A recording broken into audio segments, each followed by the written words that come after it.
The next area that we're going to look at is the interior of the Bight of Biafra in the region that is now today part of southeastern Nigeria, and to some extent extending over into southern Cameroon. And this is the area that historically is known as the hinterland of the Niger Delta and the Cross River. And it's an area that is and was inhabited extensively by people who speak Igbo and Ibibio. This opening painting by an unknown artist gives you an idea of the rich artistic heritage of the region. The history actually goes back very, very far. Archaeologically, we discovered important artistic pottery and other items in a site at Igbo. These are bronzes from the 9th century.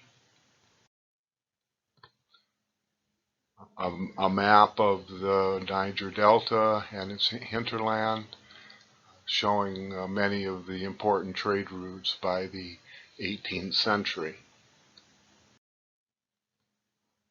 Another picture of the Niger Delta from so that you can see the area where the island, where the town of Bonny is located, Bonny being historically the most important port on the ocean in the Bight of Biafra. Another map that shows the divide between the delta, which is largely mangrove swamp, and the interior, which is heavily forested, and showing particularly the extent of the most intensive cultivation of oil palms, from which palm oil is harvested. The Niger Delta and the Cross River were major avenues into the interior, particularly on large dugout canoes made from giant trees that could, as you can see here, could actually have quite a number of people on board them. The religious structure of the region was based around shrines, such as this one that is seen at Bonny, from a drawing from the early 19th century. The word juju is a derivative English word now from the shrines. These shrines were called juju. This is the one at Bonny. You can see that it's lined with human skulls at the top of it. The other major port on the Bight of Biafra was Calabar, or as it was known in the 18th century, it was known as Old Calabar, to distinguish it from another town that was called New Calabar. The two Calabars were not related in any way. The names were actually coincidence. Old Calabar historically is the modern city of Calabar on the Cross River. And in fact, the tributary that flows into the Cross River is called the Calabar River, and this is what it looks like from a part of the town of Calabar that's known as Old Town. Here's another one of the wards of the town. It was known as Creek Town, and this was one of the mansions that was constructed by one of the wealthiest merchants at the very beginning of the 19th century. His name was Oyo Honesty. It was his anglicized version of his name.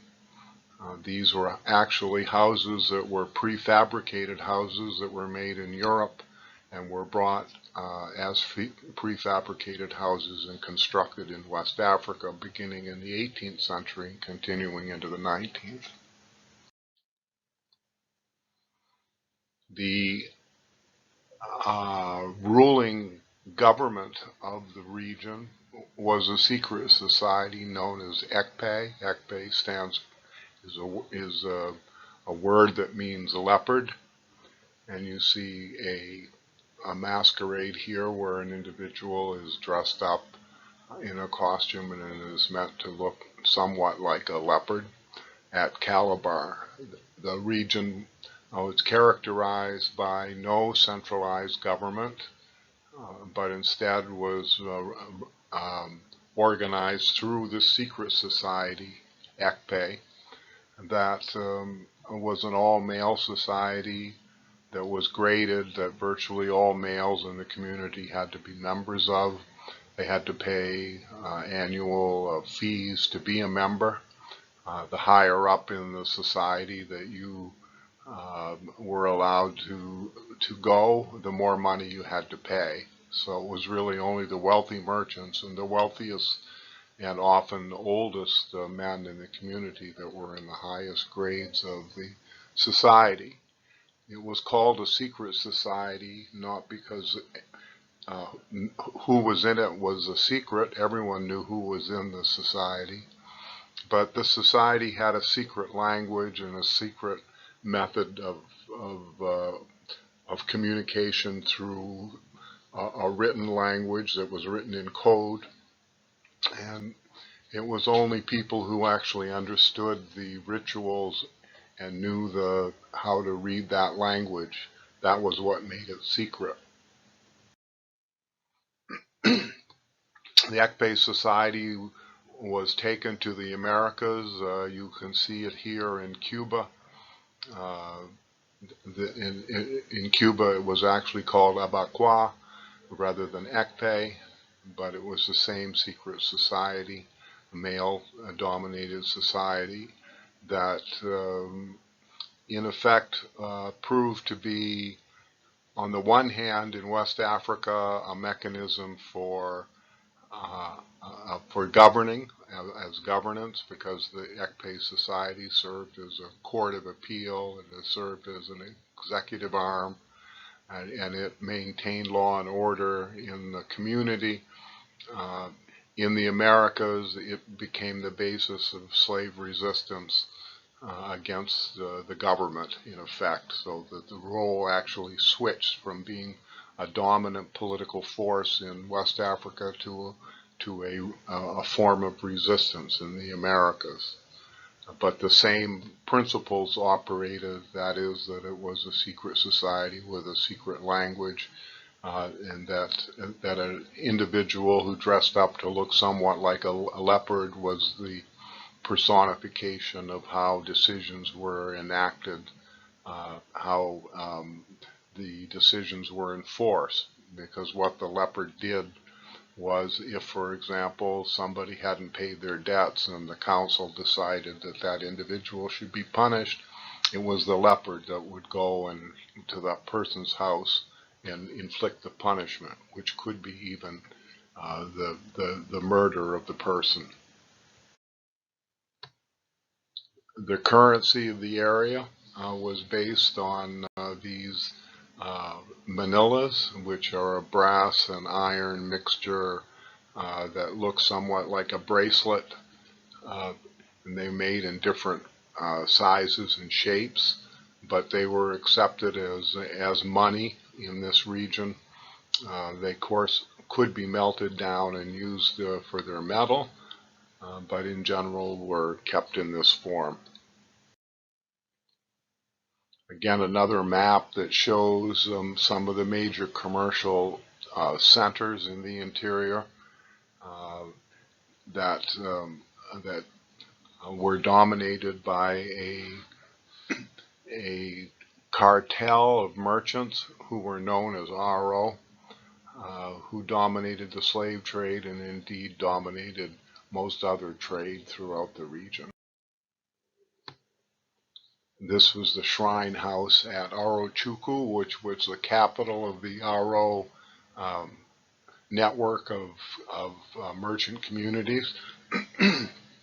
What you see in this picture uh, is you see a Western style bell here that was cast in Britain. It has a date on it of 1694, which makes it quite old.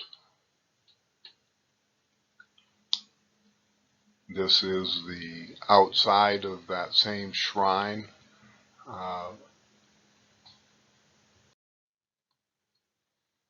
The shrine was next to a deep gully where there was a stream at the bottom of it, and it went under and through these caves, which were considered to be of supernatural origin. And this is where the shrine at Chukwu, in fact, the word Chukwu in Igbo means God. So the Aro merchants were considered themselves God men.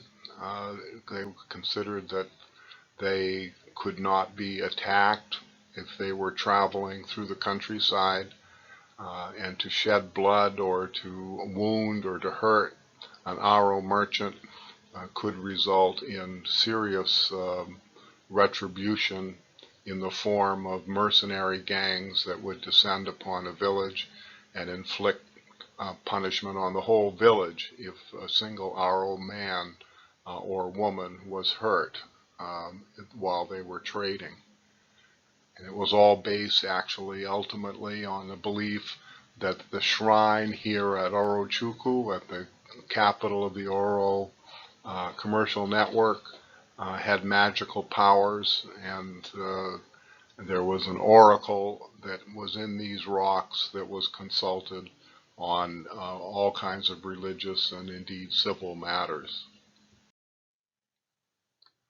The most significant, important person that we know of from the 18th century who was Igbo was this man Gustavus Vasa, and I'll have more to say on him and his birth name Wolata Equiano in relation to a second PowerPoint that I'm about to show.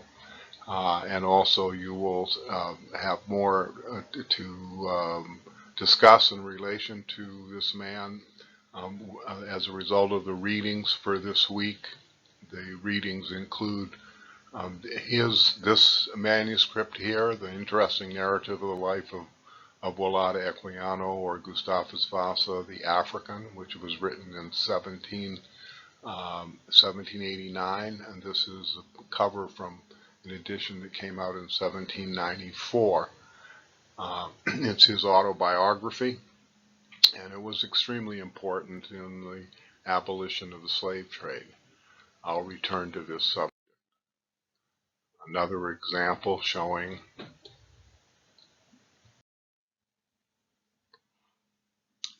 Vasa was an interesting individual because, as you can see from this map, you can see where he traveled during the course of his life, from his birth in West Africa, way down in the lower right-hand corner, his travels to the Caribbean, his travels to Europe, his involvement in the 7 Years' War, which took him all through the Mediterranean and elsewhere. Even took him to Canada. This was a common pattern among the Igbo at the time. It was the what are known as ishi scarification, which are put on the forehead of most young men when they're children, and which are characteristic of the way in which the Igbo actually portrayed somebody who was a freeborn person. No one would have these types of markings on their faces unless they were freeborn. And this was very specifically to distinguish them from the slave population that existed in the Igbo area, and most especially was meant to be a warning to anybody who might think they were buying somebody as a slave uh, who had these markings. These markings meant that this individual could not and should not be sold as a slave. It was a widely recognized um, uh, symbol of freedom. It was recognized by Europeans as well. People who had these types of markings and somehow ended up being a slave had a reputation for committing suicide. That is, they did not accept their slave status, and they would rather take their own lives than to be held as a slave. And consequently, among Europeans in the Americas, Igbo had a reputation uh, that was considered negative because of their tendency to commit suicide. This is another example that shows the same markings, but actually on a real human being rather than as a drawing.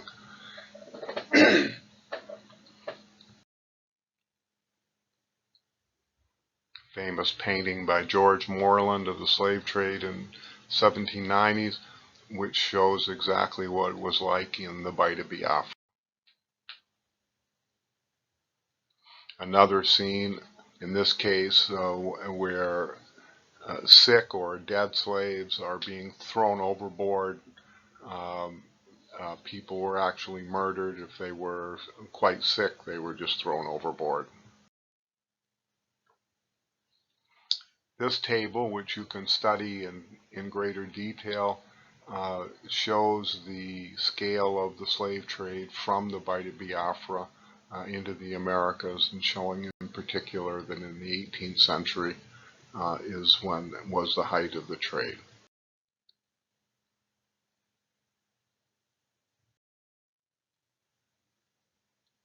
Other masquerade dancers masquerading, and the music that went with it and the dancing that went with the masquerade was an important cultural feature of this whole region, as were wooden carvings of humans and of people and of gods, some of them very substantial.